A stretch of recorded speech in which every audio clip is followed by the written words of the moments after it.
Coming up next, emotional reaction to an event that changed the world 1 year ago today. Glory to Ukraine, glory to the heroes, and death to our enemies.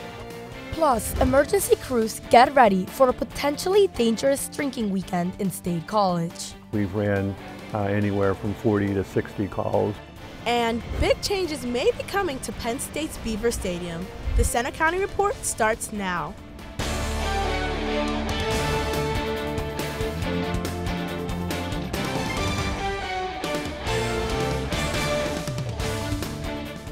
Good afternoon, I'm Janelle Randolph. And I'm Paloma Freund. Thanks for joining us for the Center County Report.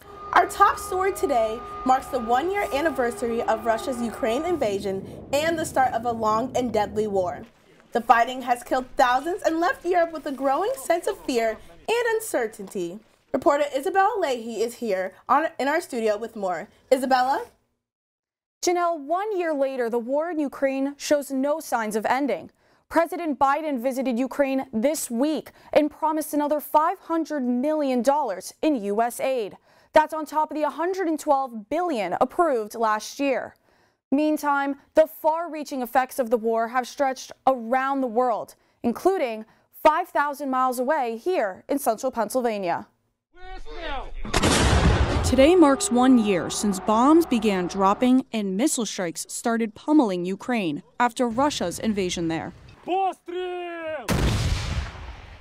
The number of people dead is staggering. Some estimates say as many as 200,000 Russian troops have been killed, more than 100,000 Ukrainian troops, and caught in the middle, more than 7,000 civilians are dead. More than 4,000 miles away here in Pennsylvania, the war hit home with protests and emotional reaction. Слава Україні, героям слава і смерть нашим ворогам. That means glory to Ukraine, glory to the heroes, and death to our enemies. Sophia Datsko from Penn State's Ukraine Society, draped in an American flag, had those strong words 1 year ago. Now, others are talking about the war that's dragging on with no end in sight. I have never expected anything like this to happen during my lifetime. It's all part of Putin's scheme. I talked with Penn State students Alina Lebedeva, who's from Moscow, and Igor Latsach, who's from Ukraine. Latsach is worried about his grandmother, who is insisting on going back to Lviv to continue vocal teaching. She's a very hardworking woman, and she's insisted several times over that she has to go back and continue working. And it's a very interesting line of work of being a vocal teacher and teaching in the middle of the war. The U.S. and other allies have sent billions of dollars in weapons and other support to Ukraine. I always felt weird about America being involved in like other conflicts, but it's also like America just has such a huge military budget. In the age of social media, Russians and Ukrainians are getting their information from places like TikTok and Instagram.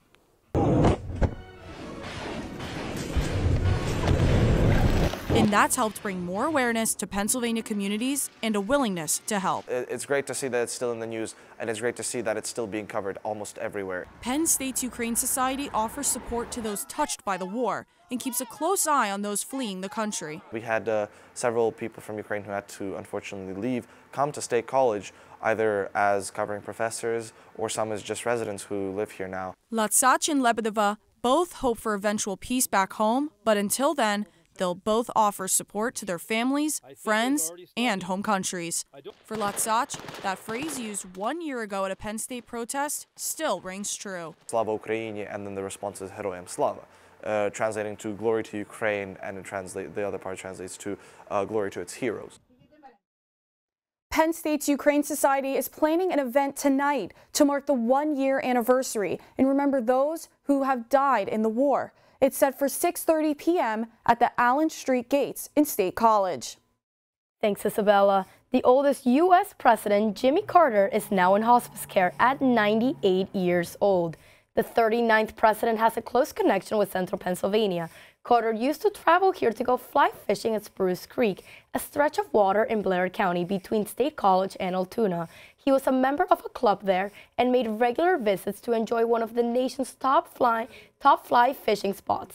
Carter served one term as president from 1977 through 1981. His family announced last weekend that he wants to spend his remaining days with his family at home.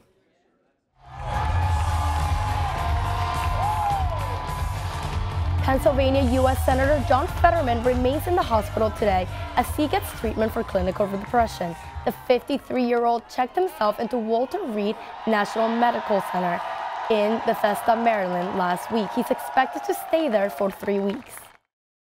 Some new development projects are moving ahead in Center County. The first involves the State College Connector project along Route 322 from Porter's Mill Gap to I-80. PennDOT has narrowed the options for the planned connector project from 9 to 3 and released a full draft study on transportation needs in part of the county. The study predicts a nearly 31% increase in traffic volume between now and 2050.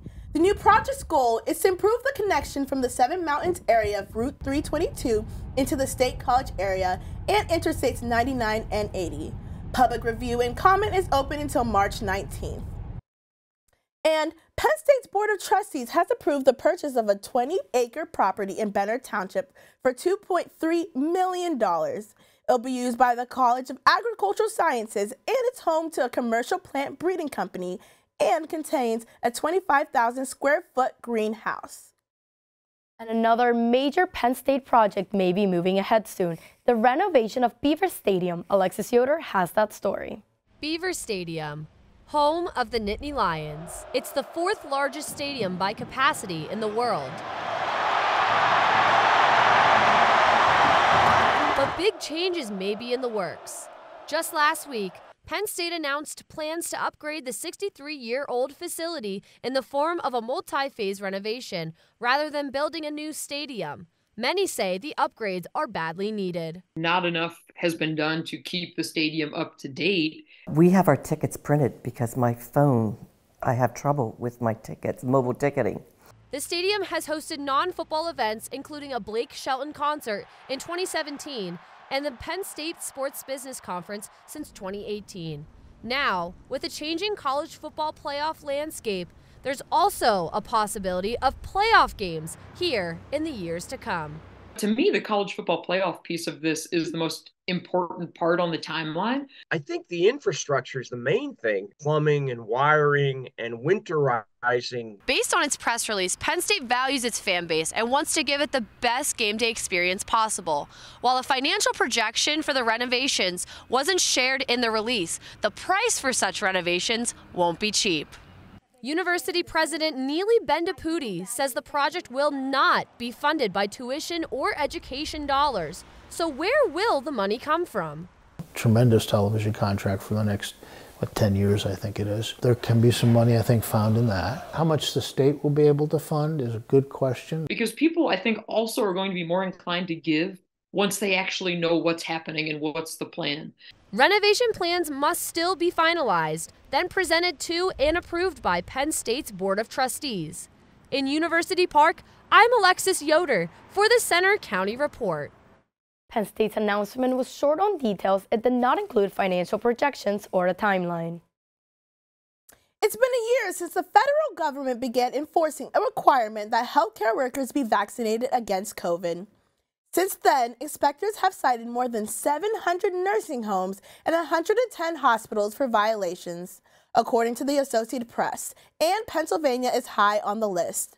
Data analyzed by the AP shows our state is number 2 on the list of most nursing homes cited for those deficiencies, 64. Only Michigan had more. Penn State's unofficial student drinking holiday, nicknamed State Patty's Day, kicks off tonight. But after past trouble, the university and the Borough of State College are preparing too. John Drager reports. For years, the weekend between Penn State's Thon Dance Marathon and spring break has been a student-created drinking holiday called State Patty's Day. But the weekend of fun turned into a weekend of serious problems for the borough. There's a lot more noise complaints throughout the day, and they have to deal with potentially college students who run in and out of the street and whatnot. Problems range from noise to underage drinking to fights. Penn State and the borough tried to clamp down, including paying bars to close for the weekend. After 33 arrests in 2021, police sent a letter to apartment complexes with guidelines for a safe weekend, including the exclusion of underage drinking, limiting guests, and noise level control. The university and borough are again taking steps to limit the problems this year. Officers will be monitoring downtown State College all weekend long, whether in uniform or in regular street clothes. However, if any disorderly conduct happens, police will have the green light to make the arrest. It can cause disruption if not partaking in St. Patty's Day is done responsibly. Along with the police department, Center Lifelink EMS is staffing up for State Patties. We'll probably have 4 trucks staffed during the daylight hours and 4 at night. Last year, 40% of ambulance calls were for excessive alcohol issues. We've ran anywhere from 40 to 60 calls. Knable does have one piece of advice to help the borough to get through this challenging weekend. The only thing I can recommend is that you don't drink. In State College, I'm John Draker for the Center County Report. We asked police to talk about their plans for the weekend, but they declined an interview, saying they won't support the publicizing and legitimizing of non-sanctioned events. Still to come on Center County Report. After a warm Thursday, winter is back. We check the weekend forecast. Plus, a workers' rights protest targets a national brand in Penn State. Also, coming up behind the scenes with the thon dancer as he stays on his feet for 46 straight hours.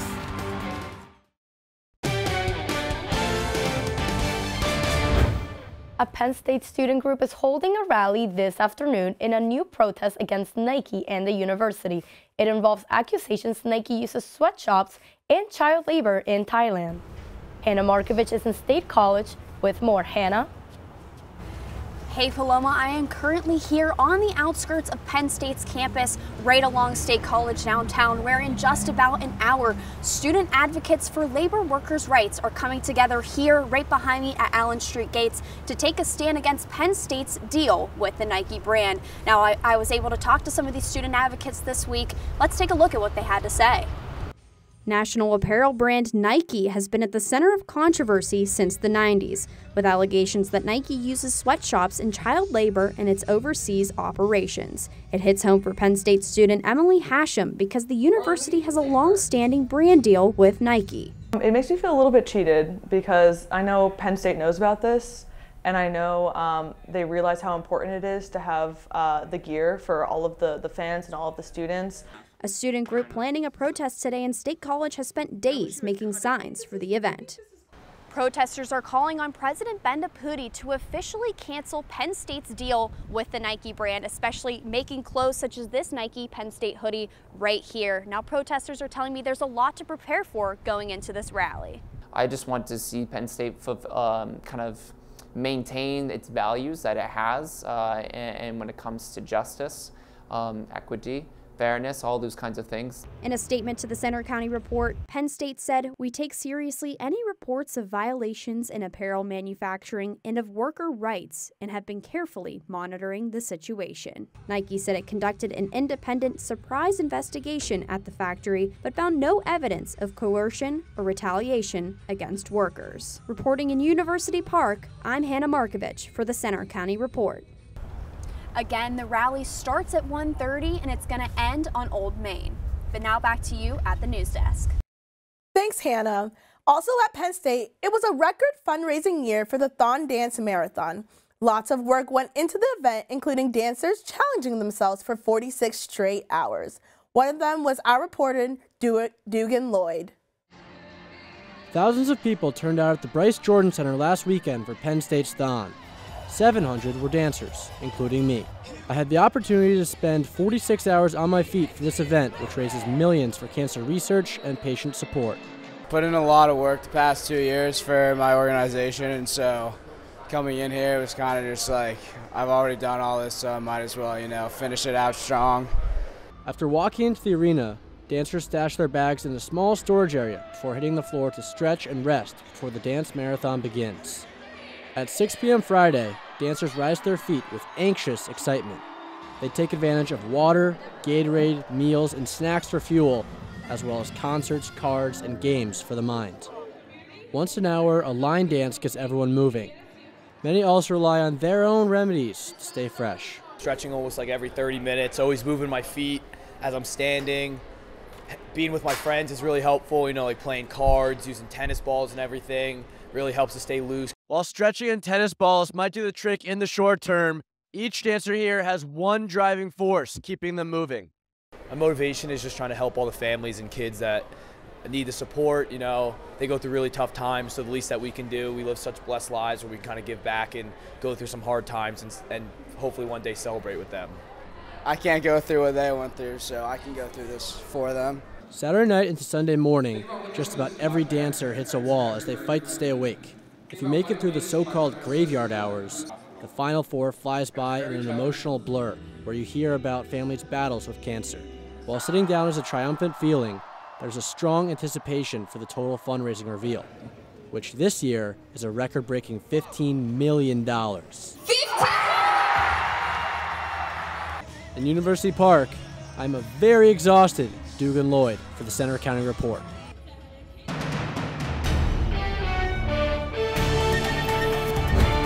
Well, hello there. I hope you enjoyed the 70-degree day we saw yesterday. It was the second time of the month we got there, and it looks like it right now, but unfortunately, we're only getting to 36 degrees at this hour. Counter into fact, west-northwest wind at 16 miles per hour. It only feels like 26 degrees out there, so it's quite feeling like winter today. Across the Keystone State, a lot of us are also feeling that winter chill come back into effect. If you look closer to the screen here, we're seeing these white wind barbs coming from northwest to southeast. That's indicating our northwesterly shot of colder air, ushering back those winter-like feel temperatures. So as the day goes on, we're going to notice also these 24-hour temperature change. Here west of State College, it's 10 to upwards of even 30 degrees cooler than where we were this time yesterday. So again, I can't stress enough, it feels a lot more like winter than we did this time yesterday. Currently, I'm tracking remnant lake effect snow showers across portions of New York and northwestern PA. Those are trying to make their way into our neck of the woods, but they're dissipating as the day progresses. So I don't think we'll see any wintry precipitation there. If you're getting your State Patty's weekend off to an early note, we'll want to bundle up as we head out on the town tonight in State College. Temperatures around 10 o'clock tonight are only going to be around 24 degrees, and we get colder as the night progresses. Overnight tonight will drop to around 20 to 25 degrees, and that wind is going to keep those wind chills in the upper teens tonight. So again, bundle up if you're heading outdoors. For the day tomorrow, or heading into tonight, excuse me, we're going to be seeing mainly clear skies throughout the night tonight. So that's going to be a silver lining to go ahead with those cold temperatures. But overnight, those clouds do return, and we could actually not even rule out some snow showers move from west to east across the state tomorrow, but I'm not too sure we're going to be seeing any accumulations there. So for us here in Happy Valley today, it's going to be 37 degrees, mainly seasonable conditions here for us. We'll keep it dry, but those winds are really going to get us. They're going to keep our wind chills down throughout the day. Tonight, we'll drop down for a low of 21 degrees. And again, those wind chills are going to be in effect with the wind gusts coming out of the southwest at 20 miles per hour. And then for the day tomorrow, temperatures are going to jump back up to near 40 degrees, mainly cloudy skies with a south-southeast wind at 5 to 10 miles per hour. As our 7-day progresses, we see temperatures jump back to near 50 degrees by Sunday as conditions dry out. And then early next week, we see another chance of wintry precipitation, temperatures dropping back into the low to mid 30s, but then we see temperatures rebound late next week. Thanks, Kyle. I'm really going to miss the nice weather. I took the nicest walk yesterday. I know, so did I. Well, let's go to sports. Dugan? Thanks, Janelle. Coming up, the Nittany Lions wrap up their regular season tonight in Hockey Valley. Plus, Penn State basketball with a gutsy performance at Ohio State last night. Also up next, with a longtime Penn State coach retiring, a familiar face looks to take over the field hockey program.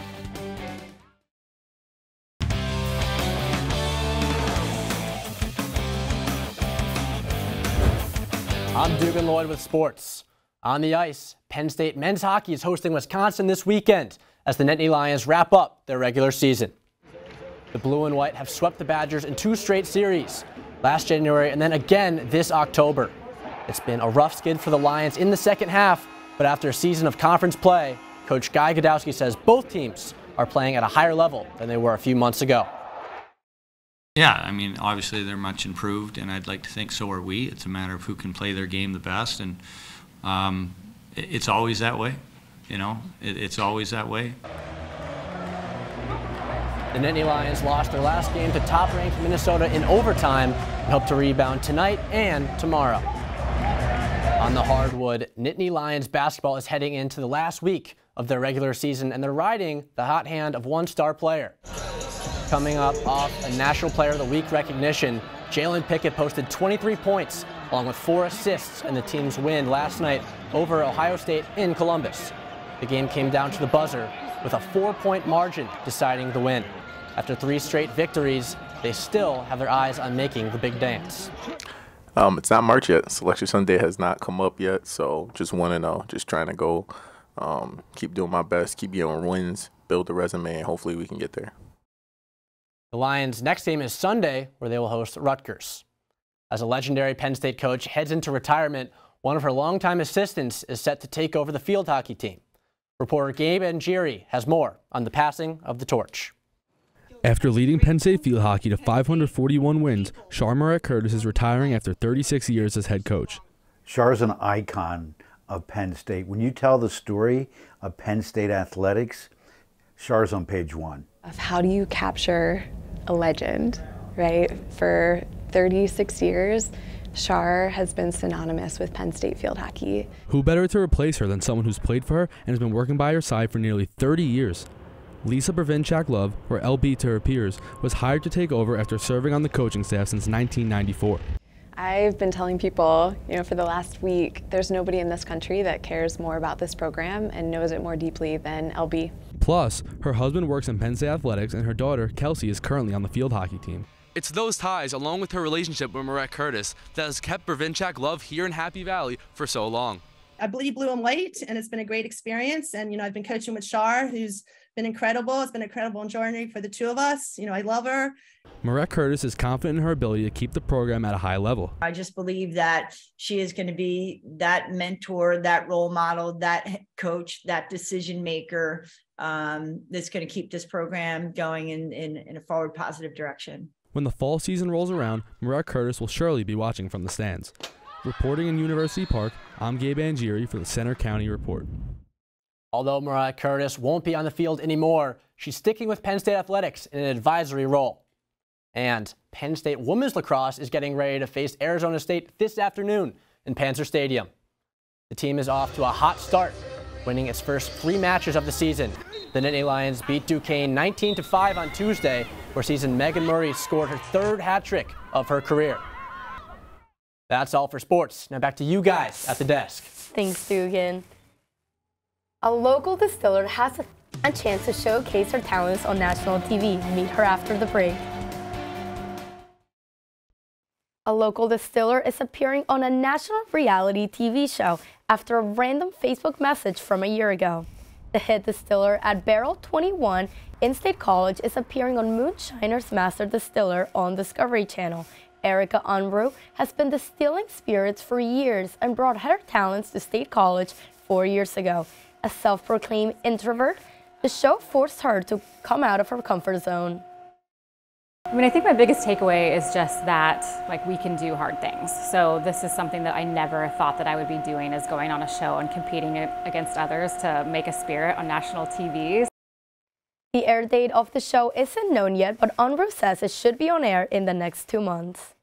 That's all for today's newscast. We hope you'll join us next Friday for another local news update. But you can follow us anytime for breaking news and watch our stories on our Center County Report social media. You'll find us on Twitter, Facebook, Instagram, YouTube, and our website. Have a great weekend.